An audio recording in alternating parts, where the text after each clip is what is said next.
Hello guys, welcome back to PG by PG. I hope every one of you is doing extremely well and JEE तैयारी बढ़िया चल रही होगी। Advance आने वाला है, बहुत बढ़िया। तो लास्ट वीडियो जो मैंने डाली थी it was about extended bodies. नहीं देखी है तो आई बटन में डालूंगा, देख लेना। और उसमें मैंने दो क्वेश्चंस दिए थे एज होमवर्क। एक तो वीडियो के बीच में मैंने ये वाला क्वेश्चन दिया था, एक थिन रॉड दी हुई और उसके हमने एक extended imaginary body, extension of that body ले रखी है और उसकी ट्रेजेक्टरी वगैरह के बारे में है ये क्वेश्चन। तो आज हम ये वाला क्वेश्चन डिस्कस करेंगे। एक और क्वेश्चन है about a cylinder pure rolling on a smooth horizontal surface and उसके इंस्टेंटेनियस एक्सिस ऑफ रोटेशन के बारे में बहुत ही इंटरेस्टिंग क्वेश्चन है, वो नेक्स्ट वीडियो में आएगा। तो if you haven't check that video out, do check it out. I put it in the I button and in the description as well.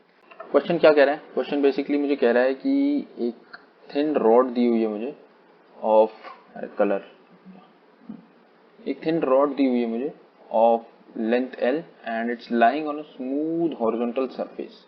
एक पॉइंट P दिया हुआ है विच is the extension of the rigid rod such that it is constrained by two perpendicular imaginary rods, one of which makes an angle alpha with the rod as shown. क्या क्या निकालना है हमें? सबसे पहले तो ट्रेजेक्टरी निकालनी है पॉइंट पी की, पॉइंट पी कैसे मूव करेगा। ओके, एट एनी इंस्टेंट हमें उसकी बेसिकली पोजीशन निकालनी है with respect to the reference frame. Okay, for what theta the velocity of point P becomes 0 and for what theta the point P becomes the instantaneous axis of rotation. तो जो second और third question है, these are conceptual questions and these will help in improving your conceptual clarity about the instantaneous axis of rotation. तो शुरू करते हैं सीधा trajectory के बारे में, कैसे हम एनालिसिस करेंगे। अगर मैं थोड़ा सा आपको ब्रीफ दे दूं क्वेश्चन के बारे में, तो जो फर्स्ट फिगर है हमें टाइम t इक्वल टू 0 पे दी गई है and the rod is pushed at time t equal to 0 slightly and उसके कारण the rod will topple and this point, the point in contact with the ground and the rod, it will slide along the ground. ठीक है, तो ये जो situation है किसी भी random time t equal to t की है जब रॉड एंगल थीटा बना रही है विद द ग्राउंड। तो इस time t equal to t वाले मोशन को हम जरा एनालाइज करते हैं। अच्छा, दो बातें आपसे मैं पूछना चाहूंगा कि ये वाला जो पॉइंट है विच is the centre of mass of the rod, it will move along the vertical only, वो साइडवेज मोशन नहीं करेगा, किसी भी प्रकार का साइडवेज मोशन नहीं करेगा। क्यों? क्योंकि अगर मैं किसी भी इंस्टेंट पे रॉड का फ्री बॉडी डायग्राम बना के देखूं, suppose this is the rod, ये ग्राउंड पे पड़ी हुई है और मैं इस पे इसकी फ्री बॉडी डायग्राम की एनालिसिस करूं, तो मेरे पास कौन कौन से फोर्सेज है? एक नॉर्मल रिएक्शन का फोर्स है in the upward direction and एक डाउनवर्ड डायरेक्शन में मेरे पास इसके वेट के कारण जो फोर्स लग रहा है ऑन इट सेंटर ऑफ मास। यही दो फोर्सेज हॉरिजॉन्टल डायरेक्शन में, since the ground is smooth horizontal surface, horizontal direction में किसी भी प्रकार का कोई फोर्स नहीं है, इट इज 0। तो acceleration of the centre of mass will be in the vertical direction only. I really hope ये बातें क्लियर है। खैर, इन सब बातों का अब कोई यूज नहीं है, हमें ट्रेजेक्टरी निकालनी है पॉइंट पी की। तो कैसे निकालेंगे? जरा मैं जूम करता हूं इस पे कि अगर मुझे पॉइंट पी की ट्रेजेक्टरी निकालनी है तो हम पॉइंट पी की ट्रेजेक्टरी निकाल कैसे सकते हैं। ठीक है यार, 2 मिनट।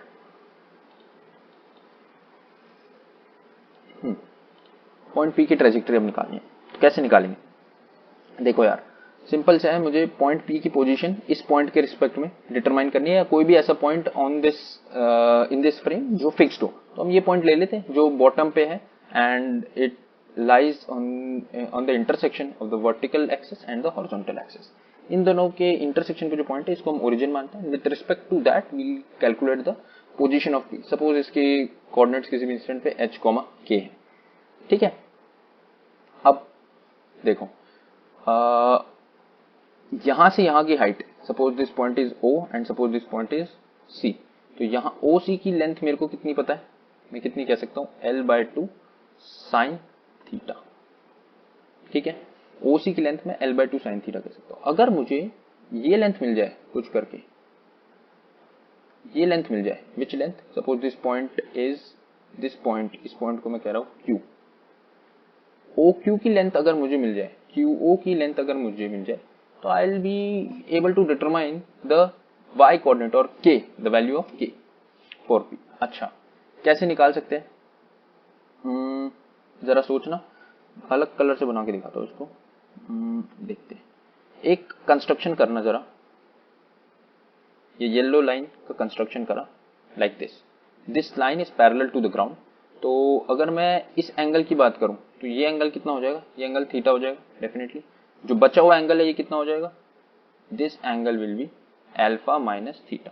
ओके, अब अगर ये अल्फा माइनस थीटा है तो ये वाला एंगल कितना हो जाएगा, this angle will also be alpha minus theta. I really hope you understood the point. अच्छा, पीओ की लेंथ क्या मैं निकाल सकता हूं, अगर मुझे पीओ की लेंथ मिल गई तो PQ can be found out easily. What is PQ and so can OQ। OQ की भी लेंथ निकाल सकते हो। तो OQ is nothing but, QO is nothing but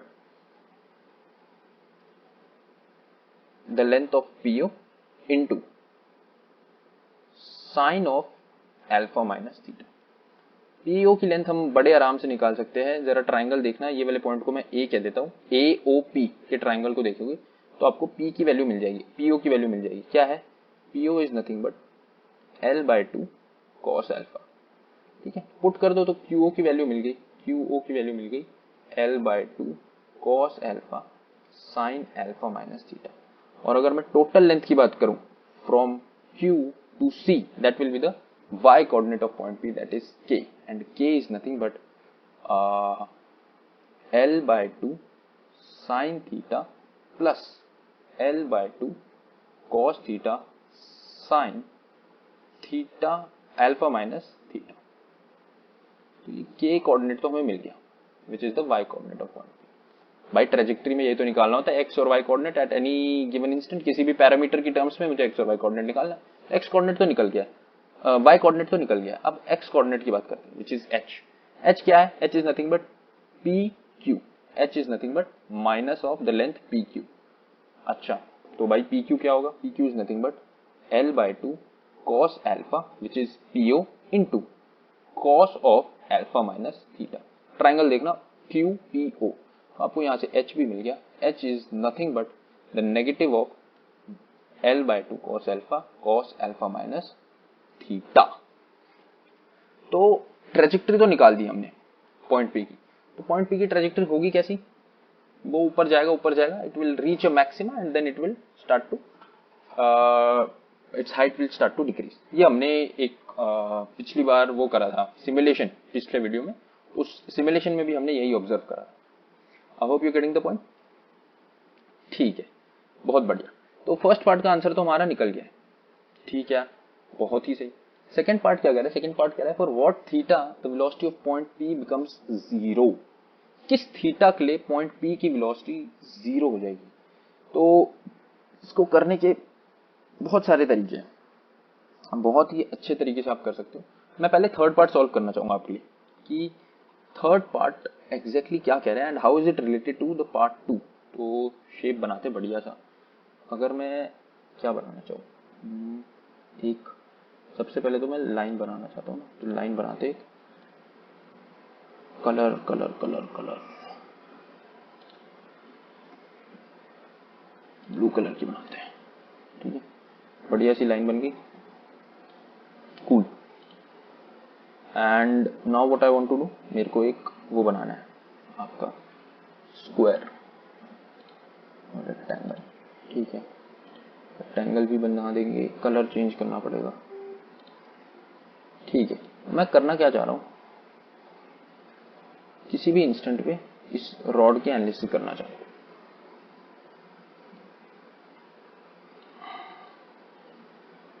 किसी भी इंस्टेंट पे इस रॉड की एनालिसिस करना चाह रहा हूं। ठीक है, तो सपोज किसी भी इंस्टेंट पे मेरे पास जो सिचुएशन है वो इस टाइप की आ जाती है कुछ।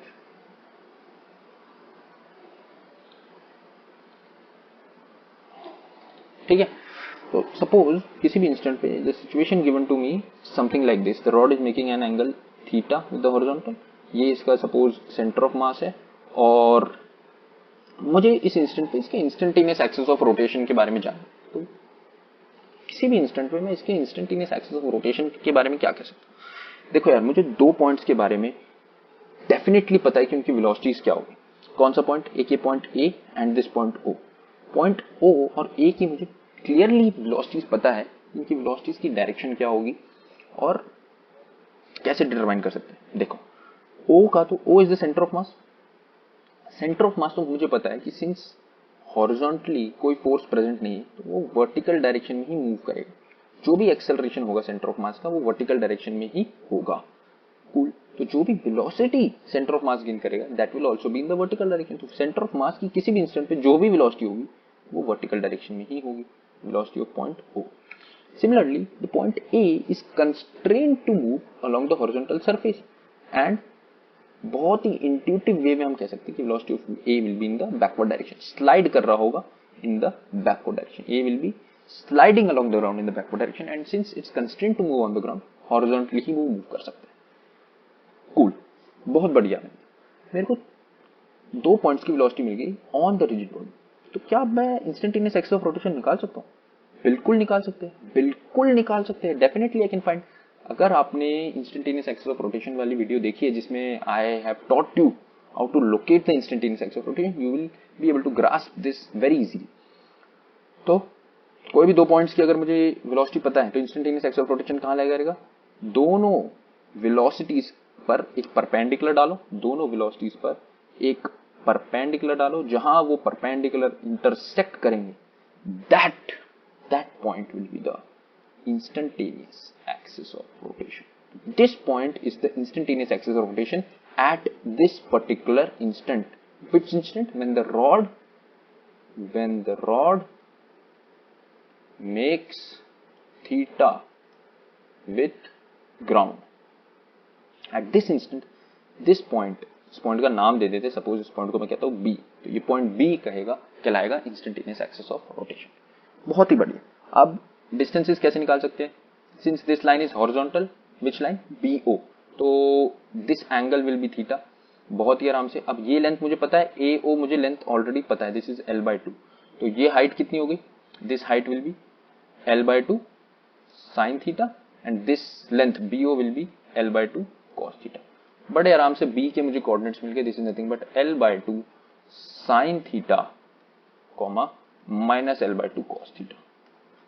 I really hope you understood the point. तो किसी भी इंस्टेंट पे इंस्टेंटेनियस एक्सिस ऑफ रोटेशन का ये सिस्टम होगा। अच्छा, और अगर मैं लोकस बताना चाहूँ तो इंस्टेंटेनियस एक्सिस ऑफ रोटेशन का लोकस क्या होगा? इसको आप एलिमिनेट कर दो तो that will be x² + y² is equal to L²/4। This is the locus. Locus और ट्रेजेक्टरी में आसमान जमीन का फर्क होता है। This point B is not constrained to move along the rod, move with the rod, it will change positions in space with time. हर instant of time पे अलग पोजीशन लेगा स्पेस में, ठीक है। अच्छा, अगर मैं पॉइंट P की बात करूं, जो हमने पॉइंट P देखा था यहाँ पे, पॉइंट P जो हमने देखा था, पॉइंट P भी तो कुछ इसी टाइप का ट्राइंगल बना रहा है।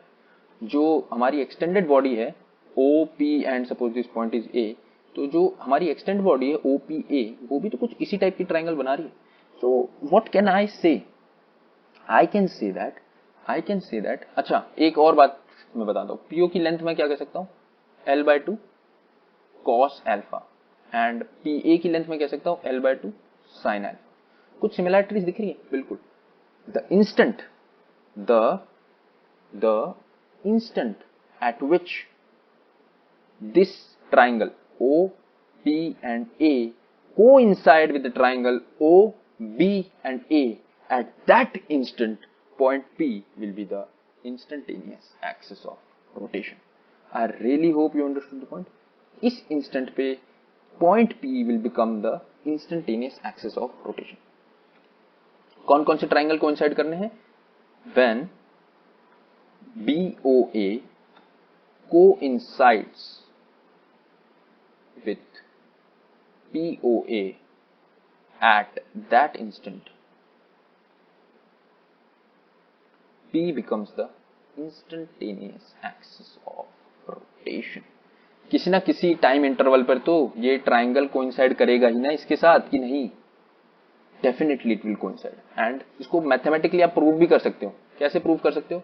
इस लोकस का इंटरसेक्शन निकालो विद द ट्रेजेक्टरी जो हमने यहाँ पे निकाली थी, ट्रेजेक्टरी ऑफ पॉइंट P, उसके साथ इंटरसेक्शन निकाल के देखना।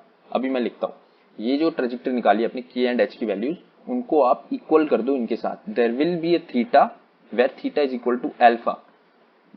यही आंसर आएगा आपका, for which P and B coincide. तो आई होप सेकंड भी मैंने आंसर कर दिया है अपना question. For what theta the point P becomes instantaneous axis of rotation। I hope this is very clear to you right now। ठीक है, और सेकेंड क्वेश्चन क्या है, for what theta the velocity of point P becomes 0। तो इसको करने के आपके दो तरीके हो गए। क्या, या तो आप किसी भी रैंडम इंस्टेंट पे पॉइंट P की वेलोसिटी निकालो, इस time t equal to T पे, किसी भी time t equal to T पे पॉइंट P की आप वेलोसिटीज निकालो। कैसे निकाल सकते हो, रिलेटिव वेलोसिटी ले लो विद एनी पॉइंट जिसकी आपको वेलोसिटी ऑलरेडी पता हो, and calculate the exact velocity of point P with respect to ground. एक तरीका ये है, उसको equate to 0, velocity of point P equal to 0 and you will be able to get the answer किस theta पे होने वाला है। दूसरा, आप थोड़ा दिमाग लगा लो। मैं कह रहा हूं कि भाई eight the instant when theta is equal to alpha, at this instant P becomes the instantaneous axis of rotation। P coincides, P does not become the instantaneous, P coincides with the instantaneous axis of rotation। तो इस instant पे क्या मैं कह सकता हूं velocity of point P will be 0? Is it true? Yes, yes, it is true। क्यों? क्योंकि हमने क्या सीखा है, इंस्टेंटेनियस एक्सिस ऑफ रोटेशन पर जो भी पॉइंट लाई करेगा, that point will have a net zero velocity at that very instant.